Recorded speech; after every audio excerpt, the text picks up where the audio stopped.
Prior to my life as a physician, I was working on a doctorate in nutrition. I have a bachelor's and a master's degree in nutrition and completed my PhD coursework prior to starting medical school. So my background really began in nutrition. When I entered medical school, I was sort of trained like most allopathic physicians that our job is to diagnose disease and to treat it with medication and surgery when necessary. And so I followed that model for the first few years of practice. I began to turn back towards my nutritional training and trying to help them understand nutrition as well as exercise physiology and activity as a means of helping them improve their health and reverse some of the chronic diseases that I was seeing on a regular basis. Many processes within our bodies produce free radicals. Free radicals are entities that have lost an electron. They are positively charged. They come from the breakdown of foods, from the breakdown of toxins, and they enter our bloodstream. These free radicals are potentially harmful to cells. They will attach themselves, for example, to the lining cell of an artery. And when they do, they will produce an injury. That injury will create a response in the body trying to heal it. Platelets will come from the blood and try to plug that injury.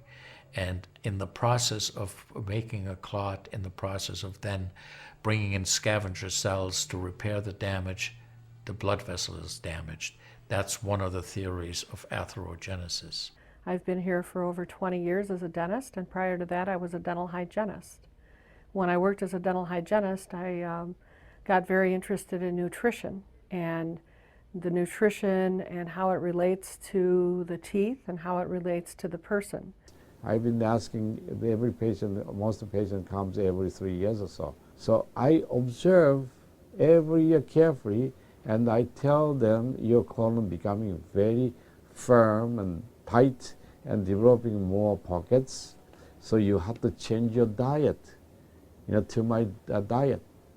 Then they improve year by year. That's at least like 2 years, 3 years later, their colon becomes soft and pliable. Even you have a lot of pockets, diverticulosis, which can create thickening of intestinal, the muscular layers. So this diet and the water can change your body situation. I tell my patients that we are one big biochemical reaction. Everything that's happening in our body is a biochemical reaction. And for biochemical reactions to occur, we need a solvent. And the solvent in our bodies is water. So there's no question that the most important thing that we can do is hydrate our bodies. Acid reflux, as you know, is a huge problem in our country.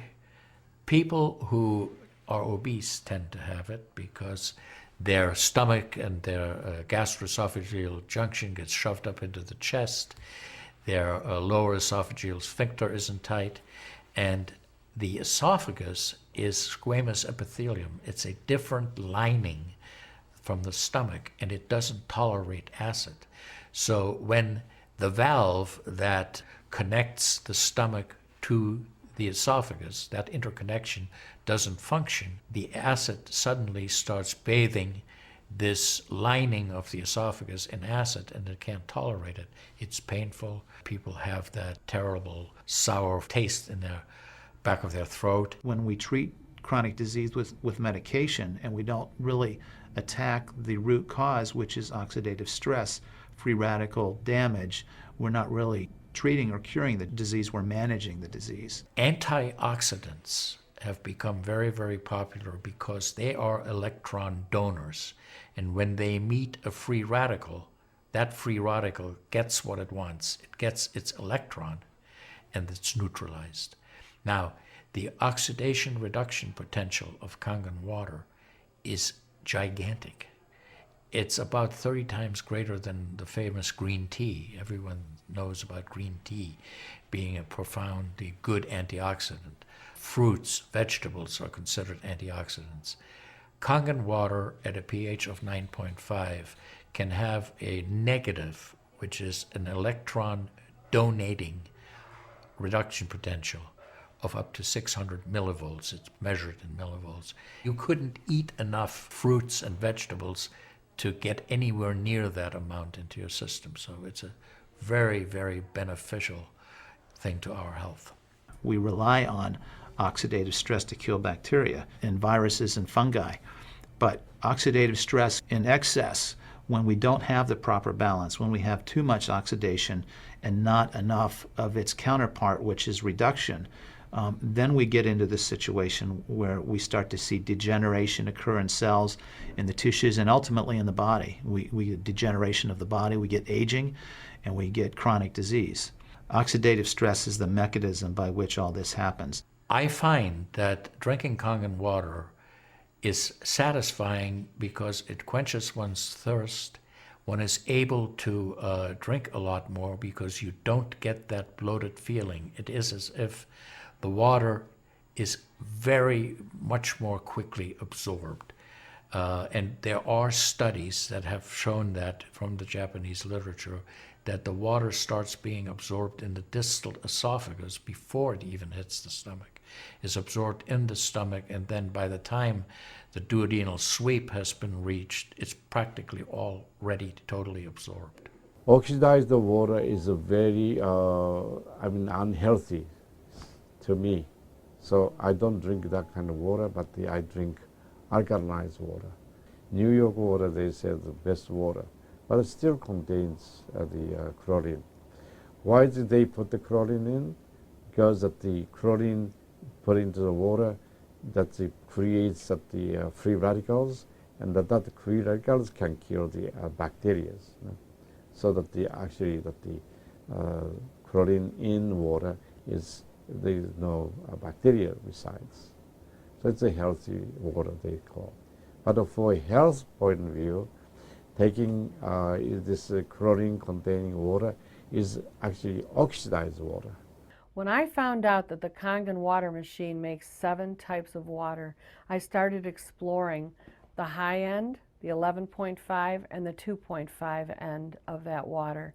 And on my exploration, found out that the 2.5 water is bactericidal, and I am using it in my practice to help with bleeding. I use it to sanitize the mouth before I start working on the patients. I have used it in periodontal disease, and I have actually seen reversals of people's periodontal conditions. The teeth will actually tighten up with the use of the 2.5 water. The Japanese have done a tremendous amount of work on using ionized water for wound care. There's a lot published in the Japanese literature and also now in American literature about using pH 2.5 water for bactericidal purposes. Staph aureus, for example, cannot survive in 2.5 pH water. The kill ratios are dramatic for this, and so it stands to reason that this would be beneficial for contaminated wounds or even infected wounds. The Japanese, for example, treat diabetic ulcers with ionized water with a low pH and find that to be extremely successful.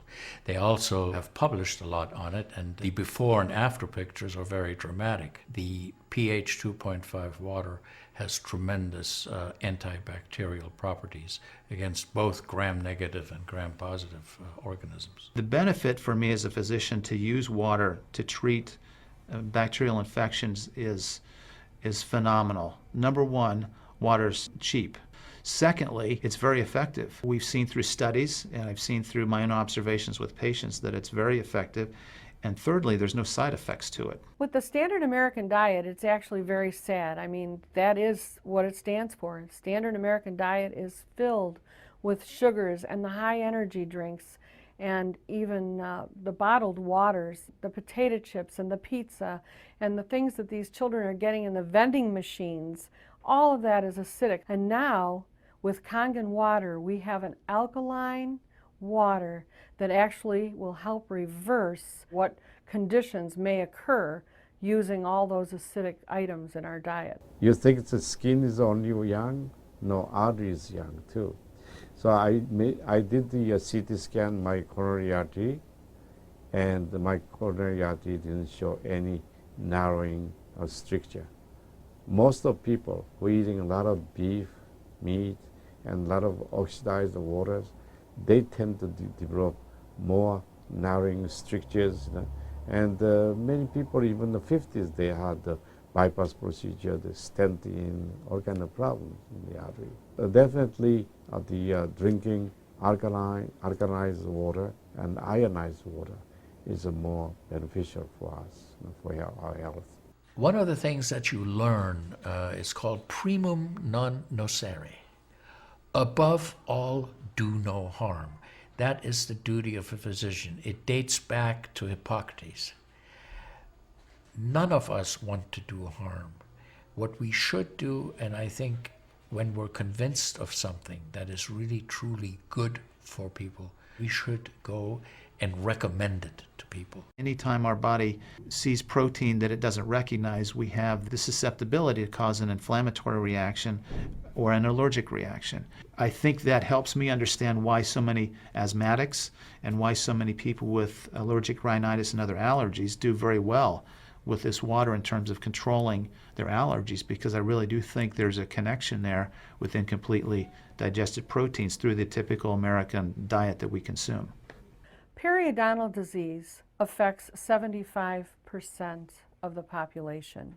And periodontal disease is a silent disease of the mouth.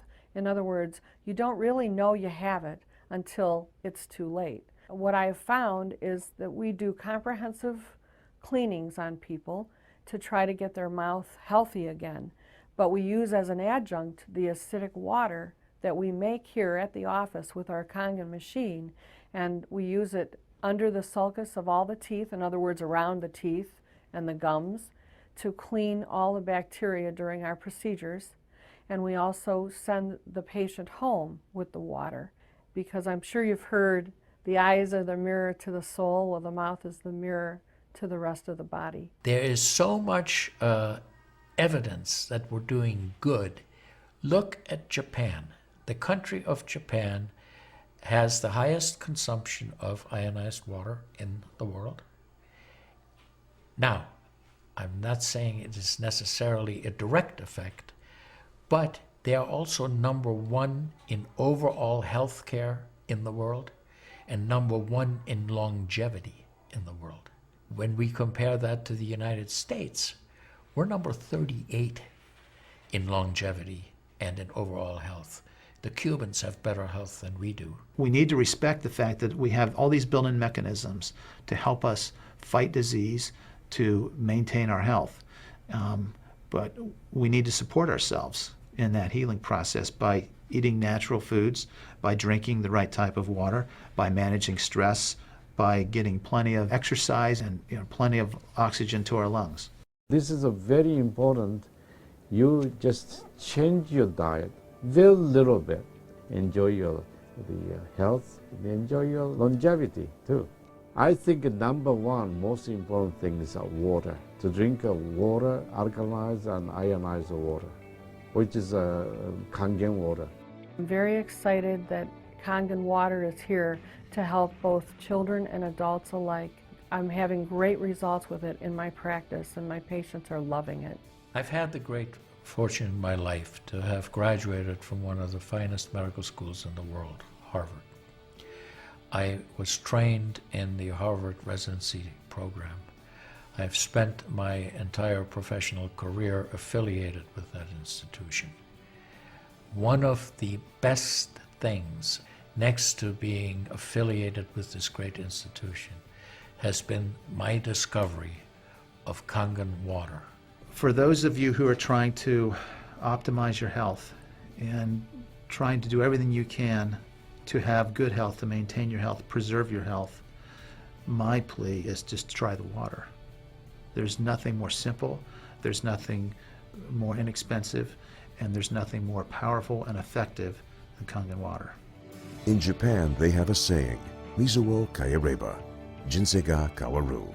Translated, change your water, change your life. Do yourself and your family a